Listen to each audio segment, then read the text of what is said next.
Welcome back, everybody, for another deep dive. And, this time, um, we are tackling something that I think a lot of you have probably thought about before. I know I have. It's how to just sound more natural and comfortable when you're speaking English right. Like, you can ace those grammar tests and you can Yeah. write a perfect essay, but then when it comes to actually, having a conversation, you feel kind of stiff and awkward. So to help us break free from that textbook English and really, start speaking more like a native, we've got a fantastic expert with us today. Welcome to the show. Thanks for having me. I'm happy to be here. So I gave a little bit of a teaser there about, sounding more natural, but what does that actually mean? And is it really as simple as just like, forgetting all the grammar rules we learned in school? Well, it's not quite that simple, but there is some truth to it. Native speakers often bend or even break certain grammar rules in casual conversation, and it's often about efficiency and just, how the language naturally flows. Okay, so right away, that's kind of blowing my mind a little bit. Yeah. So you're telling me that to sound more natural, we might need to actually break some of those rules we've been taught. Give me an example of what you mean. Okay, think about this. Have you ever heard someone say, there's a lot of problems? Yeah, all the time. Right. And grammatically, it should be there are. But using theirs with plural nouns is incredibly common in spoken English. Oh, yeah, I hear that all the time. Yeah. But it always kind of felt wrong to me. And you're right, it is grammatically incorrect, but it highlights this idea that in casual conversation, we often prioritize efficiency over perfect grammar. I see what you mean. It's just shorter and easier to say. It just rolls off the tongue better. Exactly. And this goes beyond just contractions, too. Think about the word whom. It's grammatically correct, but how often do you hear someone say, to whom am I speaking in a regular conversation? Never. Pretty much never. I would probably just say, who is this? Exactly, and that's totally fine. It's more direct, and it fits the natural rhythm of how we speak. These really formal structures have kind of faded from everyday speech because they're not as practical. It's like language evolving in real time. This whole evolution thing makes me think about another grammar hurdle that I always struggle with. It's this subjunctive mood. Like, Yeah. using were instead of was Yeah. in that classic phrase, if I were from France. Oh, yes, the subjunctive mood, that one trips up a lot of learners. But here's the thing. In most casual conversations, you can actually use if I was, and it's perfectly fine. Wait, really? Even though if I were is technically correct. Yep, spoken English is all about simplifying things and making them easier to say. So it was another rule broken. Yeah. But what's interesting there is that one exception that comes to mind. It's the phrase, I wouldn't do that if I were you. Like, we always seem to use were in that phrase, no matter how casual the conversation is. That is interesting, isn't it? It could be that using the subjunctive mood in that phrase adds a bit more weight or seriousness to the advice we're giving. Yeah, like it subconsciously emphasizes that it's really important advice. So we're seeing a pattern here. Spoken English really favors directness and simplicity. What about verb tenses, though? Because I always get confused about when to use things like the past perfect versus just the simple past. A lot of people do, but the good news is you can often simplify things in casual conversation. So instead of saying something like, I had thought it was impossible, you could just say, I thought it was impossible. Both are grammatically correct, but the simple past tense is much more direct and natural sounding. Like, definitely sounds less clunky that way. Okay, so we're really starting to see that perfect grammar might not be the most important thing when you're trying to speak English fluently and sound natural. But it's another big grammar rule that I've always heard, never end a sentence with a preposition. So how much do we really need to worry about that one in casual conversation? Honestly, it's more of a stylistic preference than an actual rule. Ending a sentence with a preposition is totally acceptable in casual English. Think about it. Would you rather say, in which car do you want to go? Or, which car do you want to go in? The second one, definitely, it sounds so much more natural. Right, and it's grammatically fine, too. There's actually a funny story about this involving a Harvard student. Let me tell it to you. Oh, I have to hear this. What happened? So the story goes that this new student at Harvard met a classmate and asked, where are you from? But the classmate, wanting to sound sophisticated, replied, where I'm from, we don't end sentences with prepositions. Oh, no, I can already see this going badly. And the new student quickly shot back, oh, I apologize, where are you from, stupid? Oh, that's amazing. It just shows how ridiculous that rule can be if you take it too seriously. It is a good reminder that language is really all about communication. And sometimes breaking a so-called rule makes you sound more natural and relatable. Right? It's not about sounding like a textbook. It's about sounding like a real person. Okay, so we're starting to see that maybe perfect grammar isn't the most important thing when it comes to speaking English fluently. But what about confidence? I know a lot of people, including myself, get really nervous about making mistakes when they're speaking. Absolutely, that's a huge part of it. Fluency isn't just about knowing the rules, it's about feeling comfortable enough to actually use the language. That means letting go of the fear of making mistakes. Because, honestly, everyone makes them, even native speakers. I know that logically, but it's still so hard to shake that feeling of self-consciousness. So how do we actually overcome that fear and start speaking more confidently? I bet you've got some great advice for us. I do, and we'll dive into those tips right after this break. Wait, hold on. Don't leave us hanging. We need those tips. Don't worry, we're not going anywhere. This conversation is just getting started. So, you asked about how to overcome that fear of making mistakes and speak more confidently. Well, I think the first step is really understanding that perfectionism is the enemy. Mistakes are going to happen, it's inevitable, but they're actually incredibly valuable. I get what you're saying, but it's still so hard to go from that mindset of, I need to be perfect, to, it's okay to make mistakes. How do we actually make that shift? Well, think about it this way. Every time you make a mistake, it's like you're getting this specific feedback on what you need to work on. Instead of getting discouraged, you should look at it as a personalized insight into your own learning process. It's almost like having a language coach pointing out exactly what you need to focus on.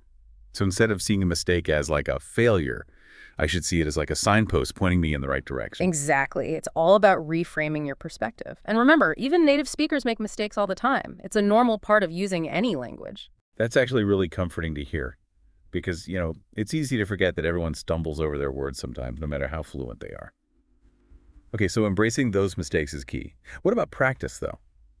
Obviously, consistent practice is important, but it can be hard to find opportunities to actually speak English, especially if you're not living in an English-speaking country. You're absolutely right. Practice is crucial, and you should aim to speak at least once a week, even if it's just for a short time. And there are actually more ways to do that than you might think. Remember we talked about those Speak With Me videos earlier?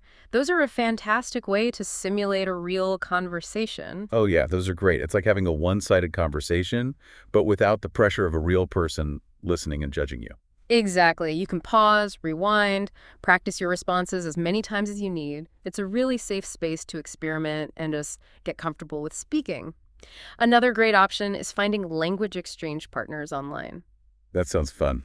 Yeah, like you get to practice your English and learn about another culture at the same time. Exactly. It's a win-win. And there are tons of websites and apps that connect language learners from all over the world. It's a fantastic way to really immerse yourself in the language and build your confidence. Okay, I'm definitely feeling more motivated to practice now. But what about those moments right before you actually speak? That's when I really feel the nerves kick in. Do you have any advice for dealing with that, like pre-speech anxiety? Oh, I know exactly what you mean. A lot of learners freeze up right before they have to speak. But there are some techniques that can really help. One is to practice mindfulness and really focus on your breathing. Like taking a few deep breaths to kind of calm my nerves? Exactly. When you focus on your breath, you're shifting your attention away from those anxious thoughts and creating a sense of calm and presence. Another helpful technique is visualization. Visualization, how does that work? So before you speak, close your eyes and just imagine yourself speaking confidently and fluently. Picture yourself having a successful conversation, feeling relaxed and at ease. So it's like mentally rehearsing the situation and creating a positive outcome in my mind. Exactly. Visualization can really help to reprogram your subconscious and reduce that anxiety. It's a powerful tool for building confidence. And remember, you don't have to be perfect.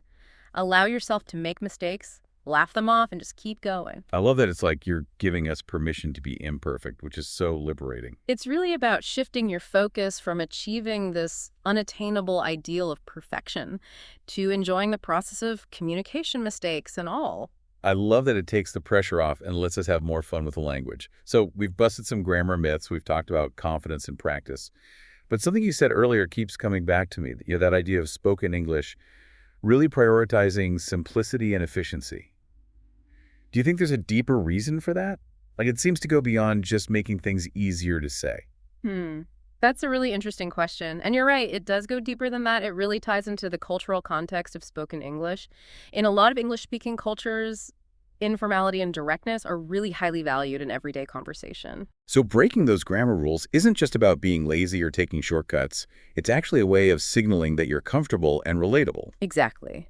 It's about fitting into the social norms of casual conversation. Think about it. Would you use really formal textbook English if you were chatting with friends at a coffee shop? Probably not. It would sound really strange and out of place. Right. It's about adapting your language to the situation, just like you wouldn't wear a ball gown to a casual picnic. You wouldn't use stiff, formal English in a relaxed setting. That's such a great analogy. So it's really about understanding the unspoken rules of communication, which go way beyond just grammar and vocabulary. Absolutely. It's about understanding those cultural nuances and social dynamics that shape how we use language. And those nuances are often reflected in how we break those grammar rules. This is fascinating. It's like we're unlocking a secret code to sounding more natural and fitting in with native speakers. It is a bit like cracking a code. And once you understand that code, you can start to speak with more confidence and authenticity. This has been so eye-opening. It feels like we're not just learning about grammar, but also about the culture and the psychology behind how native speakers actually communicate. And that's really what fluency is all about. It's understanding not just the words, but the underlying meanings and social cues that shape how those words are used. It's about connecting with people on a deeper level. I couldn't agree more. So we've talked about embracing mistakes, finding opportunities to practice, and even understanding the cultural context of breaking grammar rules. But what about the big picture? Where does all this fit into the journey of actually becoming a fluent English speaker? That's a great question to wrap up this part of our conversation. And it leads us to the most important takeaway. Fluency is a journey. It's not a destination. There's no magic finish line where you suddenly become fluent. It's about embracing the process, enjoying the ride, and constantly challenging yourself to grow. I love that it takes the pressure off and lets us appreciate every step forward. It's not about being perfect. It's about becoming a better communicator. Exactly. And with the right mindset, the right tools, and a willingness to embrace those inevitable mistakes, you can achieve a level of fluency that allows you to confidently express yourself and connect with others in really meaningful ways. That's such an inspiring message. But wait, we haven't talked about... Don't worry, we're not done yet. We have much more to explore. So fluency is a journey, but what does that journey actually look like? What are some practical steps we can take to make that journey smoother and more enjoyable? Well, one of the most effective strategies is to immerse yourself in the language as much as possible. Now, that doesn't necessarily mean, moving to an English-speaking country, although that can definitely help. Yeah, but for those of us who aren't able to do that, what are some ways that we can create that immersive environment, in our own lives? Oh, there are tons of things you can do. You can listen to English podcasts or audiobooks, watch movies and TV shows in English.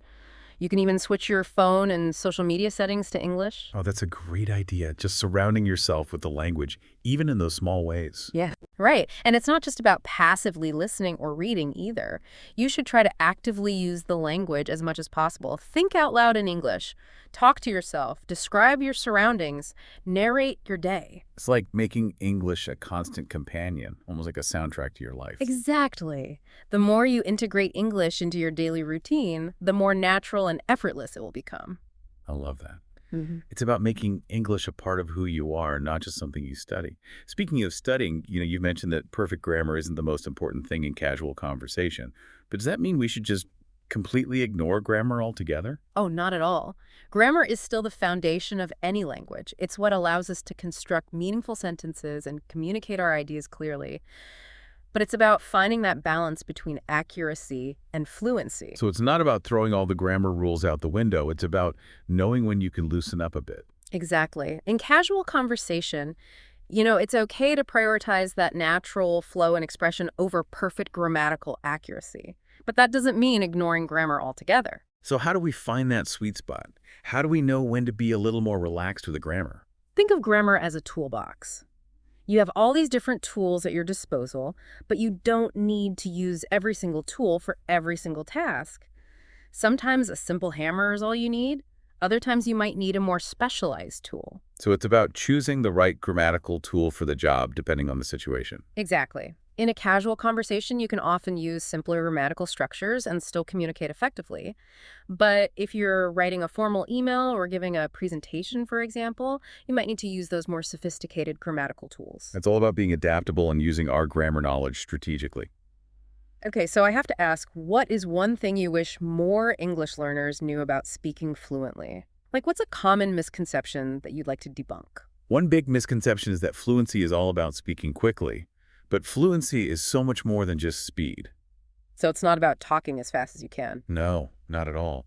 It's about expressing yourself clearly, confidently, and naturally, even if you speak at a slower pace. So it's more about quality over quantity. Exactly. It's about conveying your message effectively and connecting with your listener.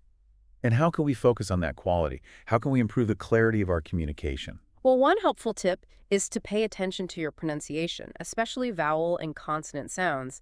Those can really impact how well you're understood. So it's not just about saying the right words, it's about saying them clearly and correctly. Exactly. And don't be afraid to ask native speakers for feedback on your pronunciation. Most people are happy to help. That's a great reminder to not be shy about asking for help, because we're all learning and growing together. Absolutely. And here's one final thought I'd like to leave you with. Don't be afraid to have fun with the language. Experiment with new phrases, idioms, expressions, tell jokes, share stories, sing songs. So it's not just about studying grammar rules, it's about playing with the language and enjoying the process. Exactly. The more you enjoy speaking English, the more you'll want to practice and the more fluent you'll become. This has been such an eye-opening conversation. I feel like we've not only learned some valuable tips for speaking English more fluently, but also gained a deeper understanding of how language works and how to use it more effectively. I'm so glad to hear that. And remember, the journey to fluency is ongoing. Embrace the challenges, celebrate the victories, and never stop exploring the beautiful complexities of the English language. That's a perfect note to end on. Thanks so much for joining us for this deep dive into the world of conversational English. It was my pleasure. Keep practicing, keep experimenting, and keep having fun with the language. And remember, everyone, even if you break a few grammar rules along the way, keep speaking. The more you practice, the more confident and fluent you'll become. Until next time, happy speaking.